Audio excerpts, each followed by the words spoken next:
Piste 53, page 140. Document 2. Bonjour et bienvenue à tous dans notre émission Sciences et Avenir. Aujourd'hui, nous parlons de la fonte des glaciers et de ses conséquences. Effectivement, le recul des glaciers sur l'ensemble de la planète met en danger des écosystèmes uniques dépendant des rivières d'altitude qu'ils alimentent. La hausse du niveau des océans est l'un des effets les plus étudiés de la fonte des glaciers liés au réchauffement climatique. Cependant, une autre conséquence importante est la disparition de la biodiversité, expliquent des chercheurs.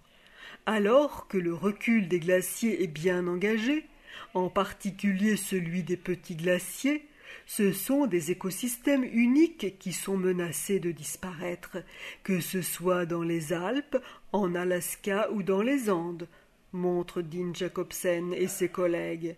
Les glaciers alimentent des cours d'eau essentiels pour les humains, mais nourrissent aussi des rivières d'altitude dont la faune est endémique, comme dans les Paramos, paysages propres aux Andes en Amérique du Sud, situés à plus de 3500 mètres d'altitude, juste avant les neiges éternelles. Olivier Dangle, chercheur de l'Institut de recherche pour le développement, IRD, basé en Équateur, a réalisé des prélèvements dans les torrents glaciaires et identifié de très nombreuses espèces d'invertébrés.